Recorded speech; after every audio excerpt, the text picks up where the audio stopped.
Rechazo a la oficina del abogado de oficio. Los rechazo. Los he rechazado. Rechazo la oficina del defensor público. Nombraron a Jordan Beard, el primo de Jolene Cummings. Estas mujeres, conocidas por su comportamiento autoritario y conflictivo, se enfrentan a la dura realidad de pasar el resto de sus vidas entre rejas. Desde el asesinato a la conspiración, sus acciones han dejado un rastro de devastación y tragedia. Acompáñenos a descubrir los espeluznantes detalles de sus crímenes y a explorar sus reacciones ante las condenas a cadena perpetua dictadas por los tribunales. Sumerjámonos de lleno. Kimberly Kessler fue una escena de tribunal como ninguna otra. Mientras Kimberly Kessler, acusada en el juicio por el asesinato de su compañera de trabajo, Jolene Cummings, entraba en la sala en silla de ruedas, la tensión ya era máxima. Nadie podía imaginar que ese sería el comienzo de una serie de estallidos que perturbarían todo el juicio. Aquel fatídico día, en cuanto Kessler entró en la sala, soltó un torrente de acusaciones, gritando repetidamente: «Jordan Beard es la prima de Jolene Cummings. Jordan Beard es la prima de Jolene Cummings». Las palabras resonaron en la sala, dejando a todos atónitos y desconcertados. «Jordan Beard es la prima de Jolene Cummings. Jordan Beard es la prima de Jolene Cummings. Jordan Beard es la prima de Jolene Cummings. Jordan Beard es la prima de Jolene Cummings. Jordan Beard es la prima de Jolene Cummings». La acusación, dirigida a uno de sus antiguos abogados defensores, Jordan Beard, era completamente falsa. Se había demostrado que era falsa, pero Kessler parecía decidida a hacer oír su voz. Sus arrebatos fueron implacables, gritando la misma afirmación falsa una y otra vez. El juez, ante su comportamiento perturbador, no tuvo más remedio que tomar medidas.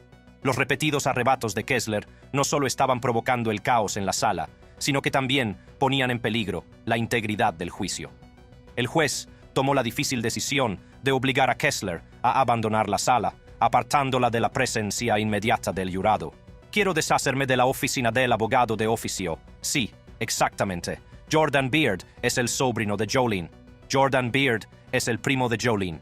Jordan Beard es el primo de Jolene y rechazo a este abogado asignado. No era la primera vez que Kessler interrumpía el proceso con sus arrebatos. De hecho, la investigación descubrió que la primera vez que gritó la falsa acusación fue el 7 de noviembre de 2019. Quedó claro que el comportamiento perturbador de Kessler había sido una perturbación continua, causando agitación y frustración para todos los involucrados. News4Jax, un medio de noticias local, informó sobre el impactante incidente, arrojando luz sobre el inquietante patrón de los arrebatos de Kessler. La sala del tribunal se había convertido en un campo de batalla, con las falsas afirmaciones de Kessler resonando en los pasillos de la justicia. A medida que avanzaba el juicio, la sala se vio atenazada por los testimonios de varios funcionarios de prisiones del condado de Nassau. Sus testimonios ofrecieron una imagen escalofriante del comportamiento de Kimberly Kessler entre rejas y arrojaron luz sobre el alcance de sus perturbadoras acciones. Uno tras otro, los agentes subieron al estrado y relataron múltiples incidentes relacionados con el comportamiento errático y volátil de Kessler. Se hizo evidente que los arrebatos de Kessler no se limitaban a la sala del tribunal, sino que se extendían a su tiempo bajo custodia. Los ayudantes del sheriff testificaron sobre incidentes chocantes, como la negativa de Kessler a comer, hacer declaraciones vulgares e incluso recurrir al uso de excrementos humanos como medio de desafío. Un ayudante del sheriff reveló que Kessler rechazó las 3 comidas que le ofrecieron, una clara demostración de su rebeldía y determinación de ejercer el control. A medida que se desarrollaba el juicio, la acusación y la defensa se enfrentaron en una batalla de pruebas y argumentos. La sala se convirtió en un escenario para la presentación de hechos convincentes y teorías que invitaban a la reflexión. La fiscalía ocupó el centro del escenario, presentando meticulosamente su caso contra Kimberly Kessler. Se centraron en presentar las pruebas que creían que demostrarían su culpabilidad, más allá de toda duda razonable. La acusación se centró en las búsquedas de Kessler en Internet en los días previos a la desaparición de Jolene Cummings. La detective Charity Rose, de la oficina del sheriff del condado de Nassau, testificó sobre las miles de búsquedas encontradas en el teléfono de Kessler. Los términos incluían autopsia, cadáveres, murderpedia, victimpedia, mujeres asesinas por país y mujeres asesinas de Florida.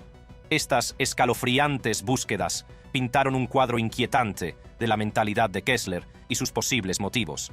La defensa presentó sus propios argumentos, con el objetivo de crear una duda razonable en la mente del jurado. llamaron al estrado al detective jefe Wayne Harrington, que ya había testificado para el Estado. La defensa se centró en una bolsita encontrada en la peluquería Tangles, donde trabajaban Cummings y Kessler. El detective Harrington describió que la bolsita contenía una sustancia parecida a la tiza, pero no se le hicieron pruebas. La defensa sugirió que esta bolsita y su contenido podrían contener información crucial que se había pasado por alto. La acusación rebatió los argumentos de la defensa, haciendo hincapié en que la bolsita no había sido analizada en busca de pruebas y su relevancia seguía siendo incierta. Sostuvieron que la atención debía centrarse en el conjunto de pruebas que apuntaban a la culpabilidad de Kessler. El abogado Gene Nichols, que no está relacionado con el caso, ofreció una visión de los próximos alegatos finales. Destacó la estrategia del Estado de presentar metódicamente cada prueba para convencer al jurado de la culpabilidad de Kessler. Por otro lado, anticipó la rápida desestimación por parte de la defensa de la falta de un cadáver y la ausencia de un método o motivo claro para el presunto asesinato. Este tribunal declarará culpable a Kimberly Kessler, acusada, también conocida como Jennifer Marie Siebert, y la condenará a cadena perpetua sin posibilidad de excarcelación ni libertad condicional. Las vistas judiciales se celebraron sin la presencia física de Kimberly en la sala. Sus desesperados intentos de obstaculizar el imperio de la ley no tuvieron éxito, y tras semanas de intenso dramatismo, el jurado llegó a un veredicto. Kimberly Kessler fue declarada culpable de asesinato en primer grado y condenada a cadena perpetua, sin posibilidad de libertad condicional. La condena de Kimberly Kessler supuso el cierre del caso, pero el impacto del asesinato de Jolene Cummings siguió resonando en la comunidad y en las vidas de sus seres queridos.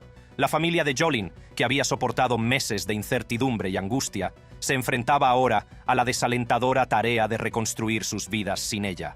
El vacío dejado por su ausencia era inconmensurable, y el dolor que sentían, indescriptible. Los 3 hijos de Jolene, que se quedaron sin madre, se vieron obligados a navegar por un mundo alterado para siempre por la tragedia. Con la inocencia destrozada, cargarían para siempre con el peso de la ausencia de su madre. Diana Lovejoy. Nosotros, el jurado en la causa arriba y titulada, encontramos al acusado Walden K. McDavid culpable del delito de conspiración para cometer asesinato. De acuerdo, vamos a necesitar tomar un descanso. Nuestra historia comienza en Vista, California, donde un tribunal fue el escenario de un juicio dramático que captaría la atención de toda la nación.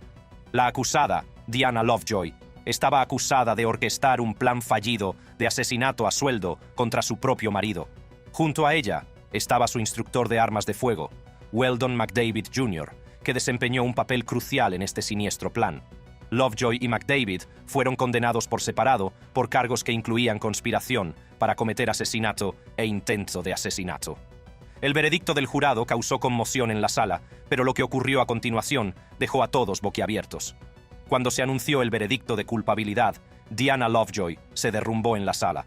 El aire se llenó de jedios y sus familiares solo estaban pidiendo ayuda desesperadamente.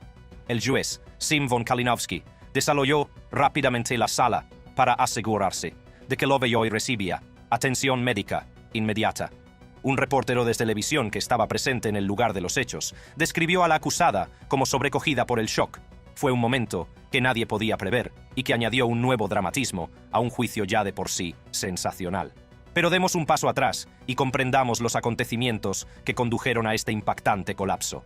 En el momento del crimen, Diana Lovejoy y su entonces marido, Greg Mulvihill, se encontraban en medio de un amargo divorcio. La pareja había llegado a un acuerdo para compartir la custodia de su hijo pequeño, pero las tensiones estaban a flor de piel, especialmente en lo que se refiere a los asuntos financieros. Lovejoy estaba obligada a pagar a Mulvihill la importante suma de $120,000, un pago que vencía pocas semanas después del fatídico incidente. La fiscalía presentó registros financieros que mostraban las crecientes deudas de Lovejoy y el inminente vencimiento del plazo para el pago de $120,000 a Mulvihill. Estos registros mostraban la imagen de una mujer sometida a una inmensa presión financiera, dispuesta a hacer lo que fuera para evitar el cumplimiento de sus obligaciones. Fue esta inminente carga financiera la que pondría en marcha una serie de acontecimientos que desembocarían finalmente en el colapso judicial.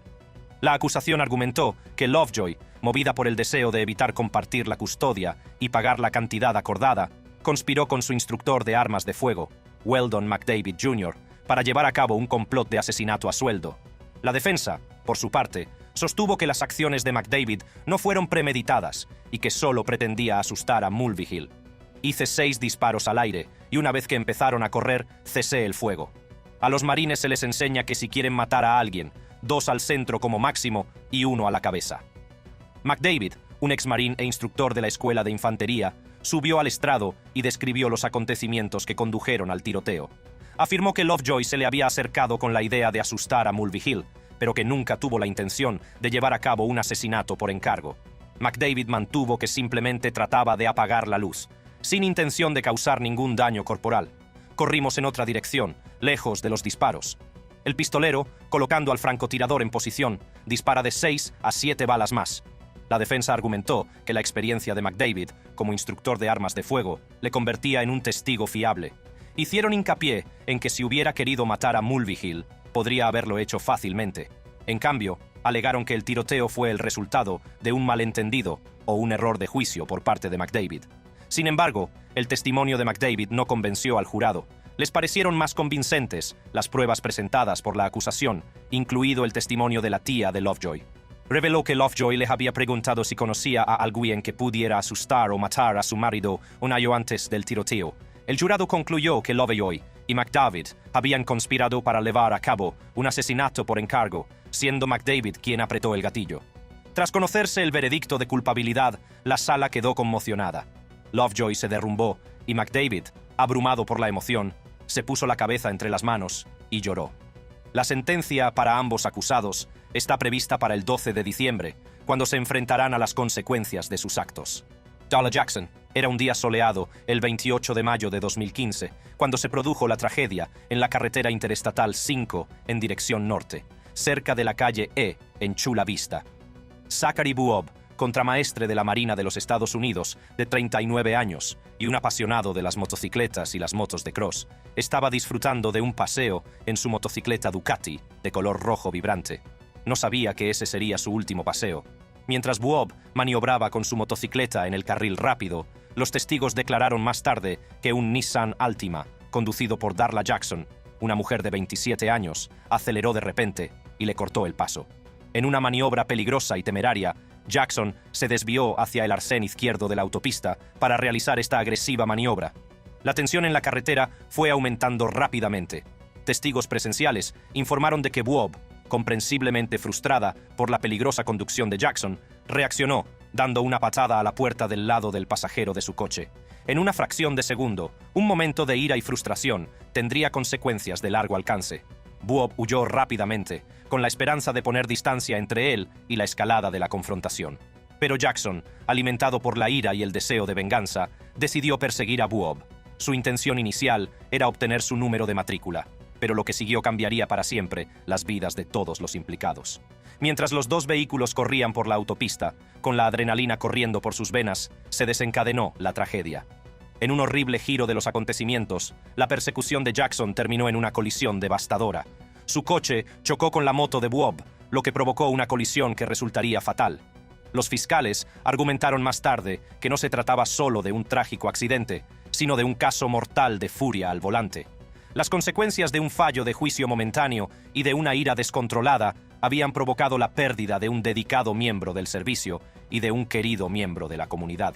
Mientras Darla Jackson, la conductora responsable del accidente mortal, esperaba su sentencia, la sala del tribunal se llenó de tensión y emociones crudas. Los familiares de la víctima, Gary y Kathy Buob, esperaban ansiosos que se hiciera justicia. El juez, enfrentado a la difícil tarea de determinar una sentencia adecuada, escuchó atentamente los argumentos presentados tanto por la acusación como por la defensa. Los fiscales describieron los hechos ocurridos aquel fatídico día, destacando el comportamiento temerario y agresivo de Jackson. Argumentaron que sus acciones no fueron solo el resultado de un lapsus momentáneo, sino un acto deliberado de furia al volante. La fiscalía buscaba una sentencia que reflejara la gravedad del delito y proporcionara consuelo a la afligida familia. Por otro lado, la defensa presentó la versión de Jackson, reconociendo sus errores y expresando su remordimiento por el trágico desenlace. Hicieron hincapié en que Jackson no tenía intención de causar daño y que sus acciones fueron producto de la escalada de la confrontación en la carretera.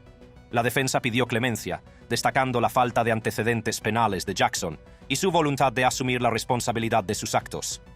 Tras considerar detenidamente los argumentos presentados, el juez tomó la difícil decisión de condenar a Darla Jackson a 6 años de prisión. Esta condena entraba dentro de la horquilla de 3 a 11 años, teniendo en cuenta la gravedad del delito y las circunstancias que lo rodearon.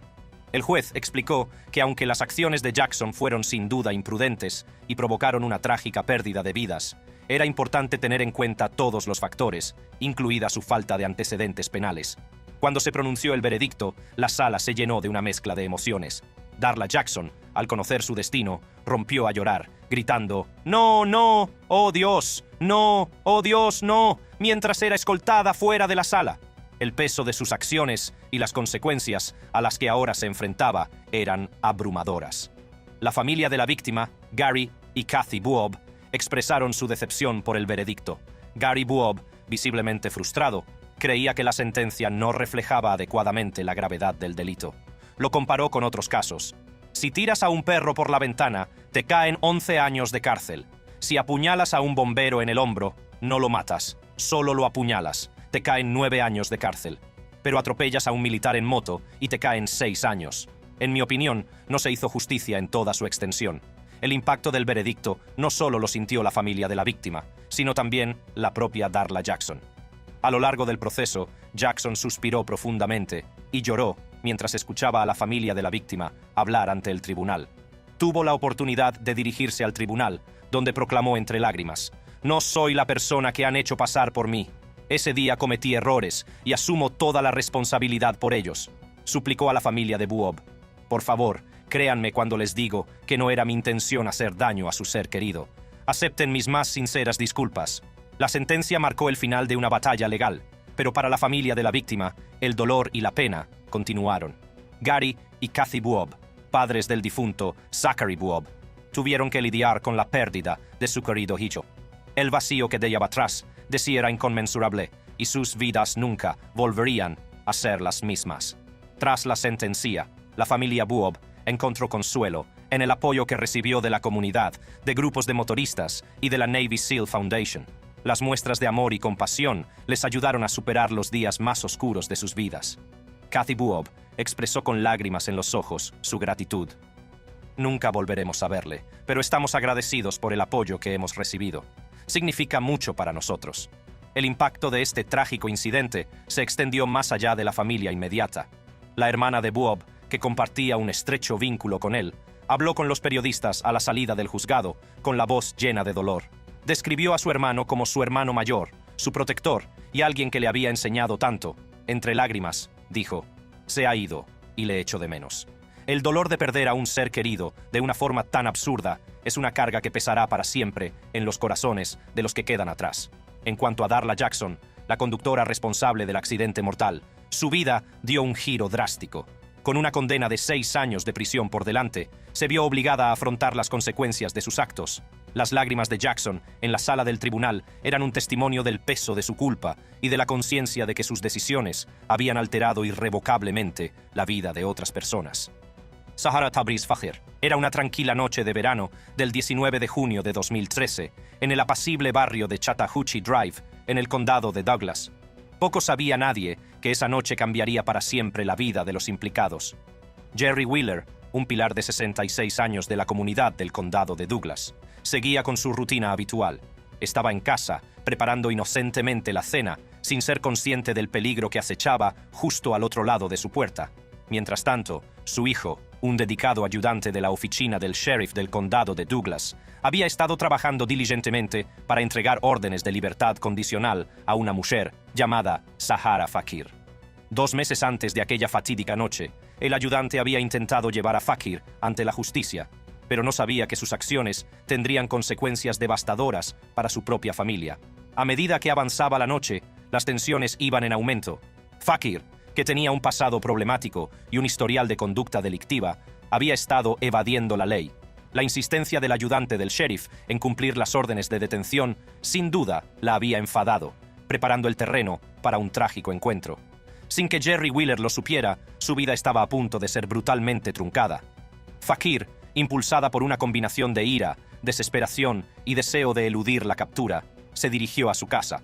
Lo que siguió fue un horrible acto de violencia que conmocionaría a toda la comunidad. La mañana siguiente, a aquella fatídica noche, el tranquilo vecindario de Chattahoochee Drive se llenó de un inquietante silencio. Fue el hijo de Jerry Wheeler, ayudante del sheriff del condado de Douglas, quien hizo el horrible descubrimiento. Al entrar en la casa de su padre, se encontró con una escena de horror inimaginable. Allí, tendido sin vida en el suelo, estaba Jerry Wheeler, el trabajador y querido miembro de la comunidad. Había sido brutalmente apuñalado hasta la muerte, y su apacible velada se había convertido en una pesadilla de violencia. La conmoción y el dolor que embargaron a la familia Wheeler y a todo el vecindario eran palpables. A medida que se desarrollaba la investigación, la atención se centró rápidamente en Zahara Fakir. Los intentos anteriores del ayudante del sheriff de entregarle órdenes de libertad condicional la convirtieron en la principal sospechosa. El móvil del crimen empezó a tomar forma, revelando una escalofriante historia de venganza y un intento desesperado de evitar su captura. La abrumadora cantidad de pruebas contra Fakir no dejaba lugar a dudas. El arma del crimen, sus huellas dactilares y otras pruebas incriminatorias se encontraron en la escena del crimen. Las piezas del rompecabezas iban encajando, pintando el sombrío cuadro de un acto calculado y a sangre fría. La sala del tribunal se llenó de tensión mientras Zahara Fakir era juzgada por el asesinato de Jerry Wheeler. La acusación presentó un caso convincente, exponiendo las pruebas que señalaban directamente a Fakir como autora de este atroz crimen. El jurado escuchó atentamente los detalles del asesinato y quedó conmocionado y horrorizado. Al comenzar el juicio en el condado de Douglas, Georgia, la sala se llena de expectación y curiosidad. La acusada, Zahara Fakir, de 32 años, comparece ante el juez acusada de robo a mano armada, allanamiento de morada y el espantoso asesinato del empresario local, Jerry Wheeler. El ambiente es tenso, pero nadie sabe que este juicio está a punto de dar un giro extraordinario. Zahara Fakir, una mujer aparentemente normal, parece tranquila y serena, pero cuando el juez empieza a dirigirse a ella, se hace evidente que hay algo bastante extraordinario en su defensa. Juez, ¿tiene usted abogado? Zahara, Alá es mi abogado ahora mismo. Está hablando a través de mí. Juez, ¿vas a conseguir un abogado? Zahara, Alá es mi abogado ahora mismo, y si no me libera, Alá se vengará de usted, como hizo en 2009, cuando envió esa inundación. La afirmación de Fakir deja atónitos a todos los presentes. La referencia a una inundación en 2009 añade un elemento inquietante y desconcertante a su declaración. El juez, sereno e imperturbable, continúa con el procedimiento, decidido a mantener el orden y defender los principios de la justicia. Juez, bueno, si usted no puede contratar a un abogado, puede solicitar a la oficina del abogado de oficio que le asignen uno sin coste alguno para usted. Zahara, me refiero a lo que he dicho, juez. Solo intento informarle de sus derechos. Zahara, ahora será mejor que me suelten de ese juzgado masónico. A pesar de las exigencias y proclamas divinas de Fakir, el juez se mantiene firme, centrado en garantizar un juicio justo. Juez, el gran jurado se reunirá y determinará si procede o no con este caso. ¿Lo entienden? Zahara, si no lo creen, mejor que no procedan. Cuando el juez concluyó la vista, anunció que no se concedería la fianza ese día e informó a Zahara de que, si quería una fianza, tendría que solicitar una vista al respecto. Le preguntó si lo había entendido. Zahara, en tono interrogativo, preguntó por qué no se le podía conceder la fianza ese día. El juez responde con firmeza que no concederá la fianza ese día, ya que se trata de una comparecencia inicial y será necesaria una vista para determinar la fianza. La sala queda en estado de shock y confusión, mientras las afirmaciones de Zahara Fakir sobre su representación divina siguen resonando. Pero, ¿tendrá algún peso ante la ley su creencia en Alá como abogado? A medida que el juicio llega a su clímax, el jurado delibera y examina detenidamente los hechos que se le presentan. La tensión en la sala es palpable, mientras todos esperan el veredicto que determinará el destino de Fakir. Finalmente, el jurado emite su veredicto. Zahara Fakir es declarado culpable de asesinato, robo a mano armada y allanamiento de morada. La sala estalla en una mezcla de alivio e incredulidad. Fakir, antes serena, muestra ahora un parpadeo de emoción al asimilar la realidad de su destino. El juez, con el corazón encogido, pronuncia la sentencia. Zahara Fakir es condenada a cadena perpetua sin posibilidad de libertad condicional. La gravedad de sus crímenes y el impacto en la familia de la víctima pesan en la sala. El juicio de Zahara Fakir, con su impactante demanda y sus giros inesperados, ha llegado a su fin. Sirve para recordar que, incluso ante creencias extraordinarias, el sistema judicial se mantiene firme en su búsqueda de la verdad y la rendición de cuentas. Amber Rocco. A finales de diciembre de 2018, la pacífica ciudad de McMinnville, Oregón, se vio sacudida por un inquietante incidente que dejó a la comunidad conmocionada. Emora Robertson, una joven afroamericana, y su novio, Keyswan Goodyear, fueron víctimas de un horrible ataque racial. Todo empezó cuando Robertson y Goodyear aparcaron delante de la tienda Gandalf's Smoke and Vape Shop, en la autopista 99W. No se imaginaban que el simple hecho de aparcar iba a desencadenar un terrible enfrentamiento. Mientras estaban sentados en su vehículo, una mujer identificada más tarde como Amber Rocco salió de su propio coche y comenzó a lanzarles insultos racistas.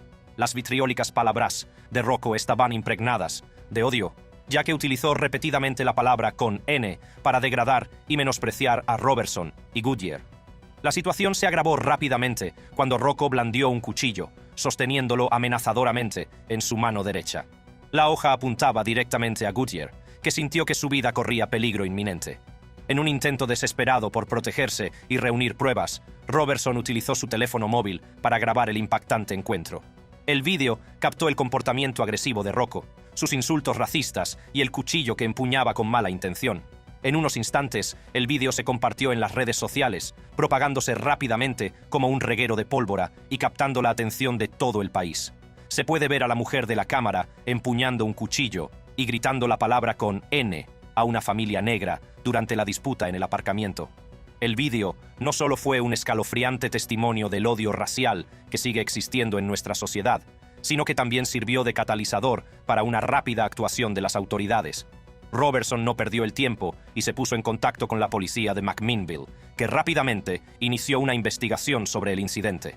El agente Robert Harmon, asignado al caso, recibió la grabación de vídeo como prueba. La grabación no dejaba lugar a dudas sobre la gravedad de la situación y la amenaza que suponía Rocco.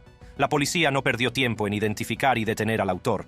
La respuesta inicial de las autoridades fue de conmoción e indignación. La policía de McMinnville, junto con la comunidad, condenó las acciones de Rocco en los términos más enérgicos posibles. El incidente no fue solo un ataque contra Robertson y Goodyear, sino también contra los valores de igualdad y respeto que nuestra sociedad aprecia. Los cargos contra Rocco incluyen 2 cargos cada uno de intimidación en segundo grado, amenaza y uso ilegal de un arma. Estos cargos ponen de relieve la gravedad de su ataque por motivos raciales y el arma peligrosa que empuñó. Además, Rocco se enfrenta a 3 cargos de acoso y un cargo de agresión en 4º grado, lo que subraya aún más el alcance de su comportamiento agresivo. Es importante señalar que los cargos por arma y agresión están clasificados como delitos graves de clase C, que conllevan penas significativas. Los otros cargos, clasificados como delitos menores de clase A y B, también conllevan su propio peso en términos de consecuencias legales. A medida que se desarrollaban los procedimientos judiciales, se fue perfilando la sentencia recomendada para Rocco. La acusación, dirigida por la fiscal adjunta Alyssa Ray, propuso que Rocco se declarara culpable de 4 cargos. Este acuerdo supondría una combinación de penas de cárcel y libertad condicional. Sin embargo, durante la vista de alegaciones y sentencia, el abogado defensor de Rocco, Mark Lawrence, solicitó un aplazamiento. Lawrence citó la necesidad de reunir los historiales médicos completos de su cliente como base razonable para el aplazamiento. La juez, Cynthia Easterday, accedió a la petición y fijó una nueva fecha para la vista. La decisión de aplazar la vista suscitó preguntas y preocupaciones entre el público. Muchos se preguntaban sobre el impacto de los historiales médicos en el caso y si tendrían alguna relación con los cargos o la posible condena de Rocco. El aplazamiento también dejó a las víctimas, Emora Robertson y Keyswan Goodyear, y a la comunidad esperando ansiosamente que se hiciera justicia. Después de 3 semanas de retraso, por fin se celebró la vista de declaración de culpabilidad y sentencia de Amber Rocco, presidida por la juez Cynthia Easterday. La sala del tribunal se llenó de expectación, mientras el destino de Rocco pendía de un hilo. Durante la vista, Easterday formuló una pregunta estándar a Rocco, preguntándole si había tenido tiempo suficiente para discutir el caso y la sentencia recomendada con su abogado defensor, Mark Lawrence. Rocco se mostró insegura, indicando que no estaba del todo preparada para seguir adelante. En respuesta a la vacilación de Rocco, el juez Easterday excusó tanto a Rocco como a Lawrence a la sala del jurado para continuar la discusión. El juez reconoció la importancia de asegurarse de que Rocco entendía claramente el caso y las posibles consecuencias a las que se enfrentaba. Tras un periodo de deliberación, Lawrence salió sola de la sala del jurado, buscando una conversación con la fiscal adjunta Alyssa Ray. Las dos abogadas conversaron sobre los progresos realizados en el caso y los pasos siguientes. Poco después, Lawrence y Rocco regresaron a la sala. Lawrence explicó que Rocco había conseguido algunos historiales médicos que se consideraban cruciales para resolver el caso. Mencionó además que otro paquete de historiales estaba en camino, a la espera de ser analizado. La revelación de estos historiales médicos añadió un nuevo nivel de complejidad al proceso. La naturaleza de estos expedientes y su posible impacto en el caso seguían siendo desconocidos, por lo que tanto el juez como el público sentían curiosidad por su significado. Durante la vista, la juez Easterday también cuestionó la pena de cárcel recomendada para la declaración de culpabilidad de Rocco. Observó que la condena propuesta parecía ser inferior a la presunta condena por los cargos de los que Rocco se declararía culpable.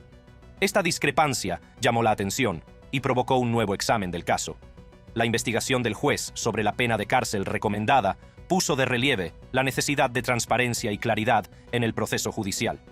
También subrayó la importancia de garantizar que las consecuencias de un acto tan atroz fueran proporcionales a la gravedad de los cargos. Al concluir la vista de alegaciones y sentencia, el destino de Amber Rocco seguía siendo incierto. La sala del tribunal bullía de especulación y expectación, mientras la comunidad esperaba la decisión final que determinaría la responsabilidad y la justicia en este caso. A la luz de las pruebas presentadas y de los cargos que se le imputaban, Rocco decidió finalmente declararse culpable de 4 de los cargos que se le imputaban. El juez, teniendo en cuenta el acuerdo de culpabilidad, dictó una sentencia que incluía un periodo de cárcel y libertad condicional. Sin embargo, la reacción del público a la sentencia fue variada y muchos expresaron su decepción y frustración. Algunos consideraron que el castigo no reflejaba adecuadamente la gravedad de las acciones de Rocco y el impacto que tuvieron en las víctimas y en la comunidad en general. Haga clic en las tarjetas que aparecen en su pantalla para ver más vídeos como este.